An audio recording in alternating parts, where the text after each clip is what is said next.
January 1945, a forward assembly area in the Ardennes, Belgium. Snow falls in thick, heavy sheets that swallow the hulls of Shermans and the hoods of Willys jeeps. The wind howls through the frozen pines with a high, mournful scream. Inside a heated command tent, a battalion commander stares at a sheet of paper. It is a severe weather warning from 3rd Army Meteorology. It predicts 48 hours of total whiteout and sub-zero temperatures. The commander does not look at the storm outside. He does not look at his men shivering in their foxholes. He picks up a pen and writes 3 words across the warning in bold, aggressive strokes. Noted, proceed. He believes his will is stronger than the frost. He believes he is destined for a glory that weather cannot touch. This is the story of a man who fought the sky and lost. It is the story of how Patton responded when a commander's arrogance froze his own men to death. This is the story of what happened when a man's rank exceeded his judgment. It is a chronicle of a commander who believed his ambition could warm a frozen valley, and the general who had to count the bodies he left behind. Before we continue, make sure you subscribe. We tell the World War II stories that show when a man's rank exceeded his judgment. These are the moments that define leadership. Captain James Tanaka was 28 years old and hailed from Honolulu, Hawaii. He served as the battalion operations officer, a position that required a mind for cold logic and ironclad precision. Tanaka had spent his youth in the Pacific, surrounded by the warmth of the islands, but the war had dragged him into the biting frost of the European theater. He had watched his friends die in the mud of Italy and the hedgerows of France, and those losses had left him with a quiet, burning desire to protect the men still under his charge. For Tanaka, a map was not just paper and ink. It was a promise to the families back home that their sons would not be spent cheaply. He understood that in war, the enemy is only one of many ways to die.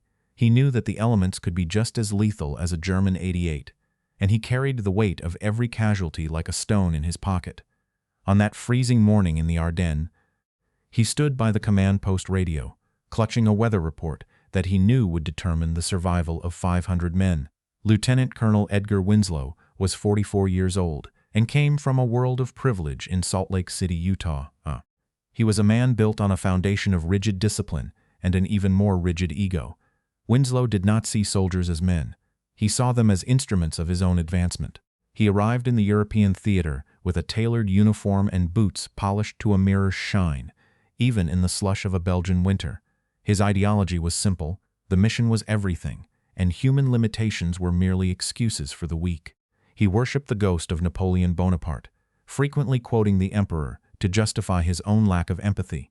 To Winslow, weather reports were civilian concerns that had no place in a professional military mind. He believed that a commander's will could push through any blizzard and that nature itself would bow to his authority. He viewed the warnings from meteorology as a personal insult to his bravery, a hurdle placed by cowards to slow his march toward a promotion. When Tanaka handed him the blizzard warning, Winslow didn't see a life-saving piece of intelligence. He saw a piece of paper that dared to tell him no.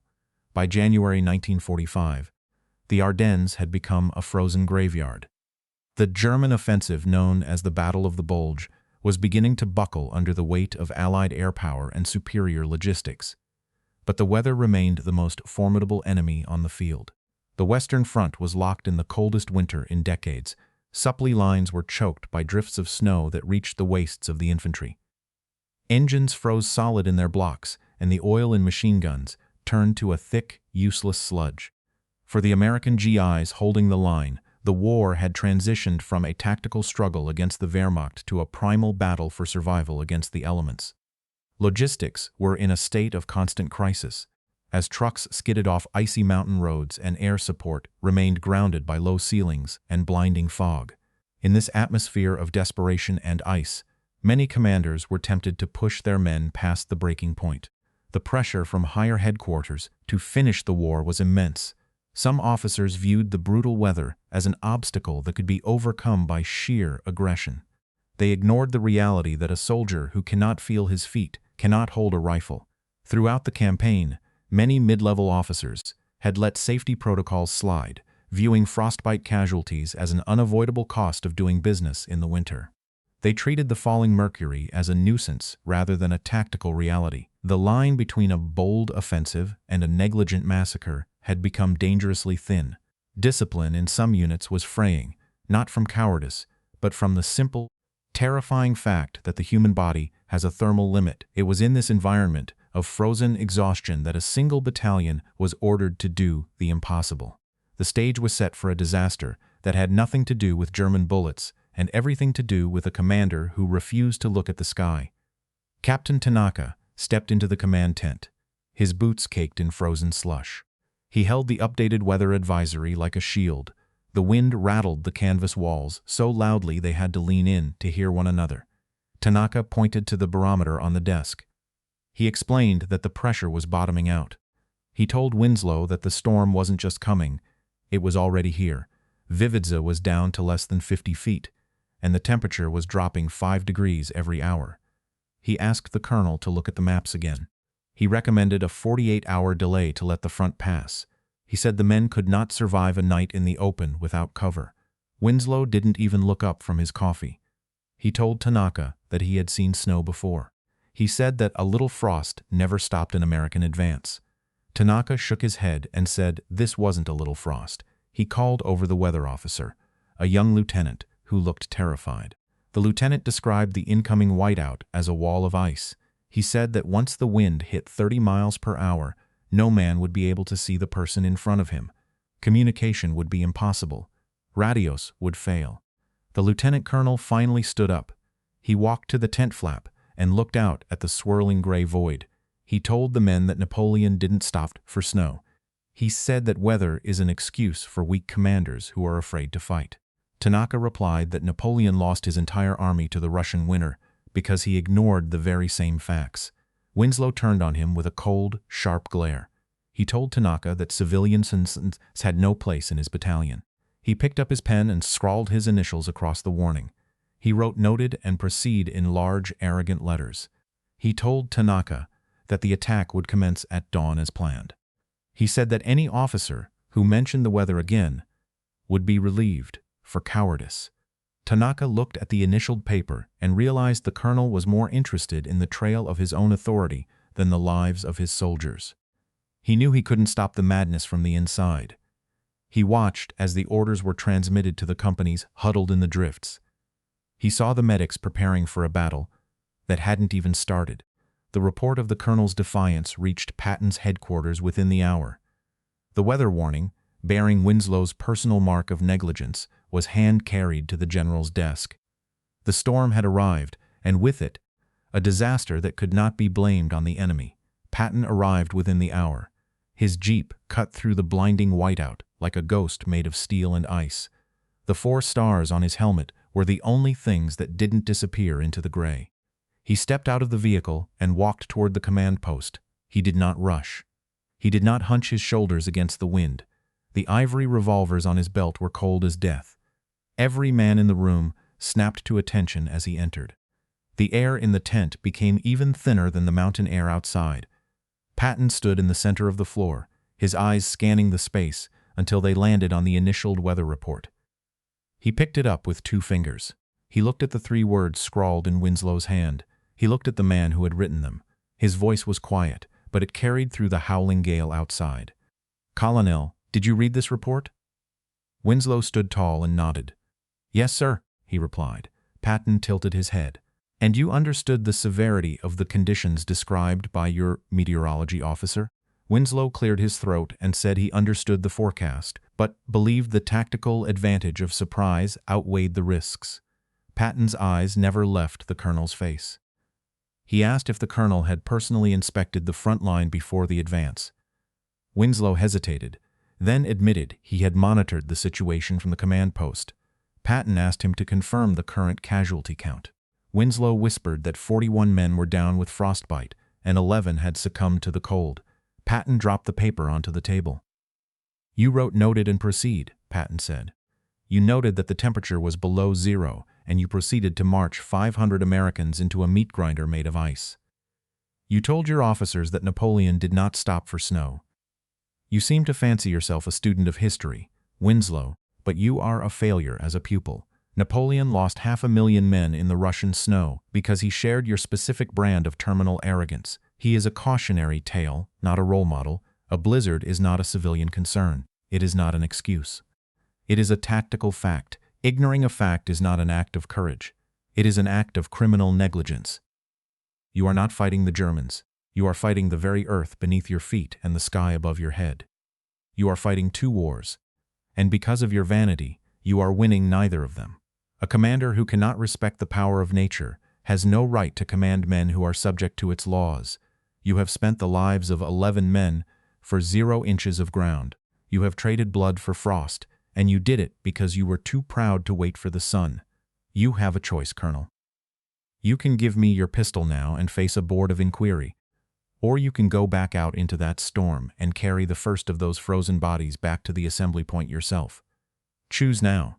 Winslow looked at the stars on Patton's shoulders and then at the door. He said nothing. He reached for his holster. The relief of command was handled with a brutal, clinical efficiency that left no room for debate. Patton did not wait for a formal ceremony or a warm office. He stood in the swirling whiteout and watched as the military police stripped the insignia from Winslow's uniform. The men of the battalion, many of them weeping from the pain of thawing flesh, watched from the backs of transport trucks as their former commander was handed a canvas stretcher. Under the direct supervision of Patton's own provost marshal, Winslow was marched back into the very storm he had dismissed as a civilian concern.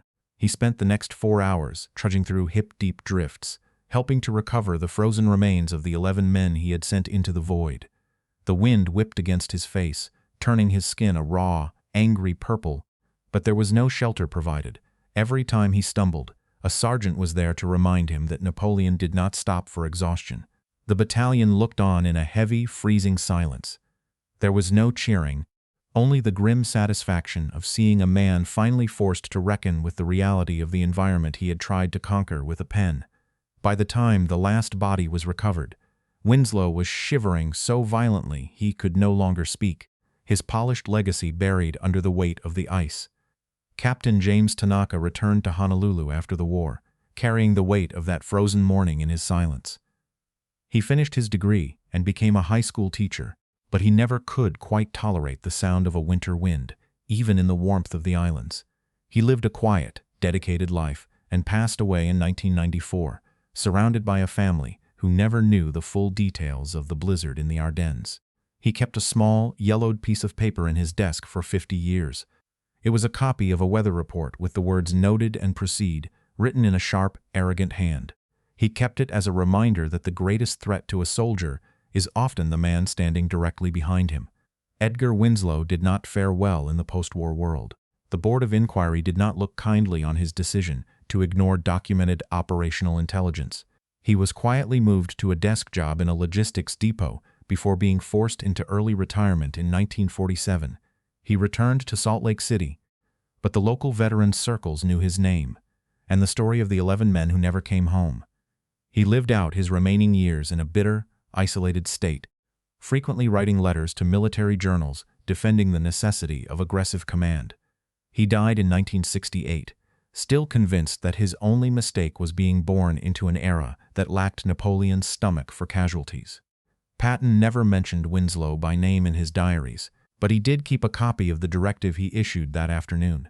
In a letter to his wife, Beatrice, he noted that the hardest part of the war wasn't killing the enemy, but preventing his own officers from killing their subordinates through sheer vanity. He believed that the 11 men lost in the snow were a greater stain on the Army's honor than any tactical defeat. A commander is a shepherd, he once remarked to a staff officer, and a shepherd who leads his flock into a wolf's den by mistake is a fool, but one who leads them into a blizzard on purpose is a butcher. Some historians have argued that Patton's decision to publicly humiliate a high-ranking officer was an excessive display of theatricality that undermined the chain of command during a critical offensive. They suggest that the chaos of the Ardennes necessitated aggressive leadership and that Winslow was merely attempting to maintain momentum in a desperate situation. Others argue that the general's intervention was a vital act of preservation that saved the remaining hundreds of men from a senseless death. They contend that by making the punishment physical and visible, Patton reinforced the necessity of operational intelligence over ego. What is certain is that after the incident, weather reports across the Third Army were treated with the same tactical weight as ammunition counts. If you had been in Patton's position, would you have done the same, or would you have simply dismissed the colonel without the public walk through the snow? Let us know in the comments. And if you want more stories about what happened when a man's rank exceeded his judgment, make sure you subscribe.